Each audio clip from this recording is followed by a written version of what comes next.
الله، اهلا وسهلا بالجميع. ان شاء الله تكون عجبتكم الحلقه الماضيه.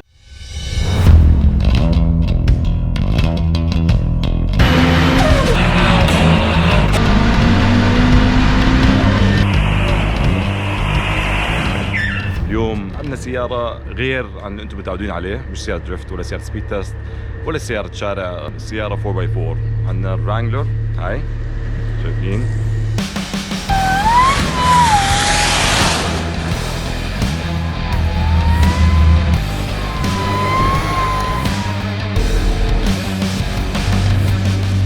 سوبر تشارجد، شايفين العجال اللي عليها. هلا بعطيكم سبيكس اكثر على السياره. هيك سيارات بيشتغلوا على كمبيوتر ستاندرد، رح برجيكم خطوه بخطوه كيف.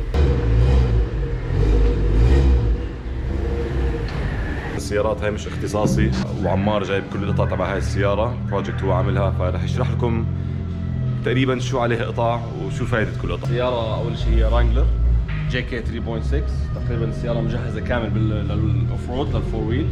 السياره عليها فولي ادجستبل ارمز، عليها لوكر امامي خلفي، عليها تيروفلكس ادجستبل سسبنشن، فروك 37 انش. القطاط هدول فكرتهم انه هدول بيجي فيهم من جوا بيقفل على العجل، يعني اذا نزل هواء كثير ما يطلع العجل عن الجنب. السياره عليها كت اصلي من سبرنتكس، طبعا احنا عاملين له ابجريد لستيج 2. عم بفتح، هو يوجوالي بيفتح بوست من 6 ل 7 بي اس اي، هلا هي عليها بولي عم تفتح 10 بي اس اي. السياره عملت 310 حصان اون ويل، زمان على التايرز الاصليين. هلا على 37 نزلت يمكن شيء 50 حصان. عليها بيجر انجكتورز، ماب سنسور، طبعا عليها بي اس سي باور ستيرنج بامب، لما بنحط تايرز كبار بصير عنده الستيرنج يغلب، بصير في فاضي. بالضبط، فاحنا بنحط الباور اسيست بامب اللي هي اسمها بي اس سي عشان تساعد الستيرنج. ومثل ما قلت لكم العجال الكبار بنزلوا هورس باور. السياره قبل كانت 310 قبل ما يكبر الكوشوك. هلا بدنا نشوف قديش بدها تجيب بعد ما ركب التايرز هدول، بعد ما خلص برمجه عمار.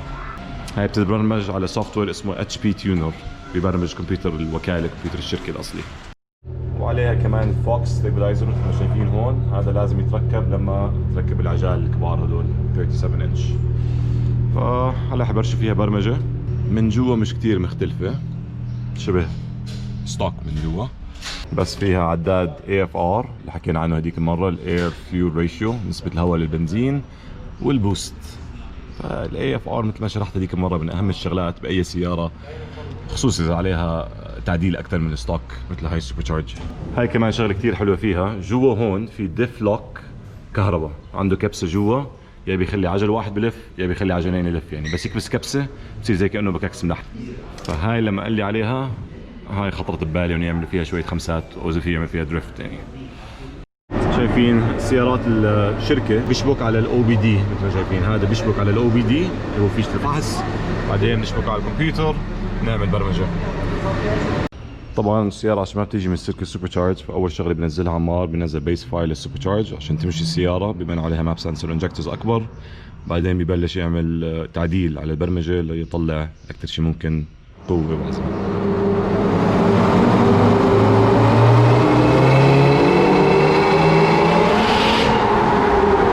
الشغله اللي ما بحبها بالستوك اي سي يو انا، انه كل ما بننزل فايل بدك تطفي السياره، مش لايف تيونينج، يعني مش مباشر فيك تبرمج، بدك تطفي السياره تنزل الفايل، بياخذ شي 10 دقائق بعدين ترجع تعمل رن، فبياخذ وقت شوي اكثر.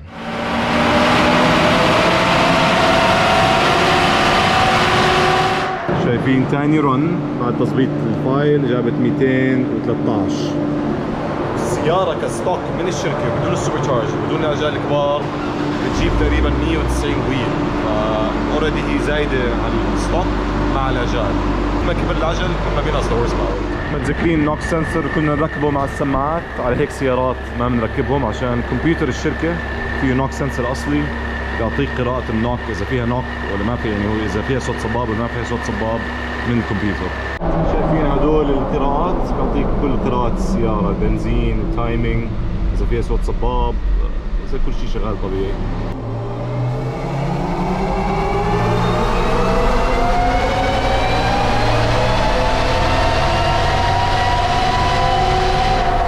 طلعوا قديش زادت 237. افتح الباب شوفوا، هاي هلا ثالث فايل عمار سواه، دوتد قديش، هذا القديم الله قديش زاد تورك وزاد هورس باور من ار بي ام 2500 مش انه زاد بس على العالي من اول الدعسه السياره زادت.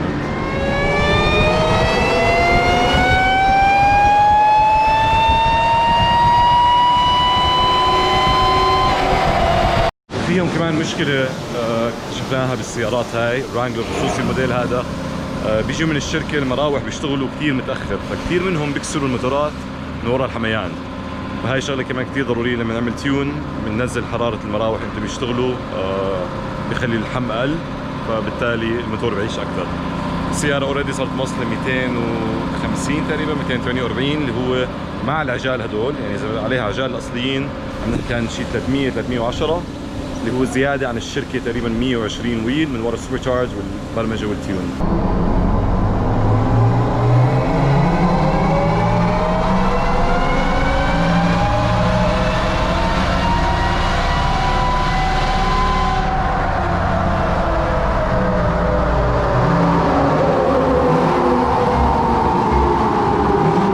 شايفين كيف تحسن التورك كمان مره عن الاصلي.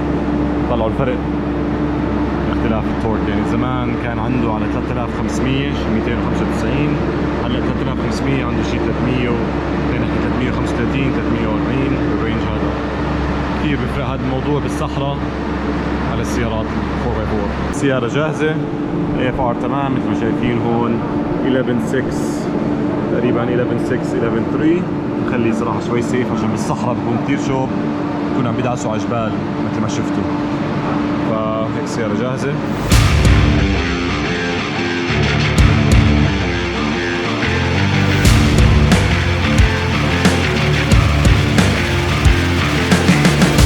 شايفين 4 أبواب سيدان سيارة عائلية صغيرة شايفين تقول سيارة عادية مستحيل هاي السيارات اللي بحبها أنا بتبين كثير عادية من برا بتدعس معه بيطلع اسرع من لامبورجيني. هذا الموتور عليها انجكتورز IDL عليها تيربو بورد وارنر فيها الويست جيت الموتور هيد بلوك ستوك يعني ما عليه ولا شيء ولينك اكستريم اكيد. هي جرافيكس السيارة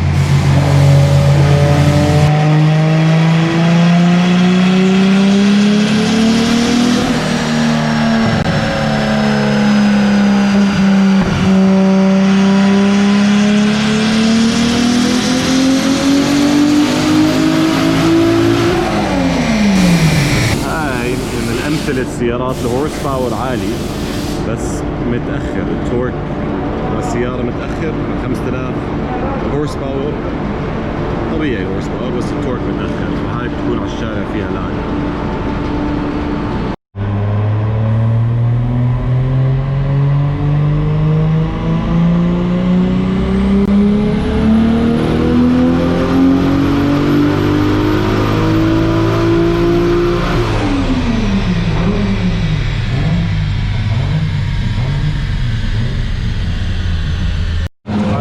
خلصت السيارة جابت 620 ويل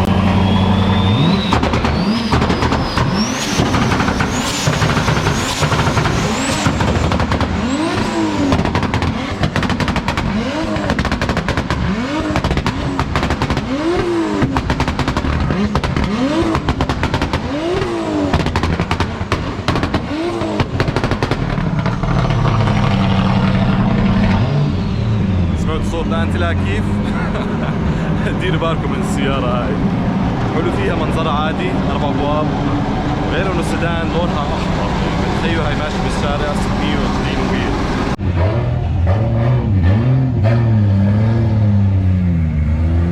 عن جد رهيبة هاي السيارة.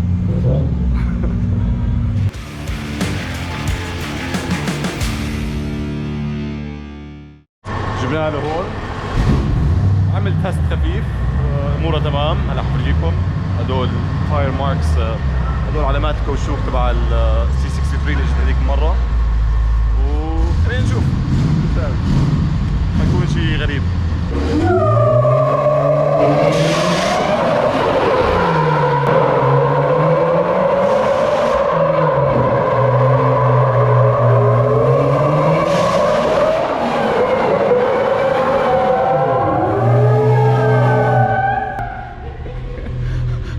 تخبط هون. حلو حلو اسمع. صراحة ما توقعت هيك بس هون انا قلت خبط. حلو بالنسبة للسيارة ما فيها اللوك والعجال هذا. على فكرة ابدا مش سهل، يعني انتم شايفينه شيء بسيط بس ابدا مش سهل تعمل هيك. العجال كبار، سيارة كبيرة شوي والوسع ضيق. بس خلصت حلقتنا لليوم، ان شاء الله تكون عجبتكم. ما تنسوا تعملوا اللايك والسبسكرايب، وعندكم اي كومنتس اكتبوها تحت، حاول اجاوب على قد ما بقدر، وبنشوفكم الحلقة الجاي.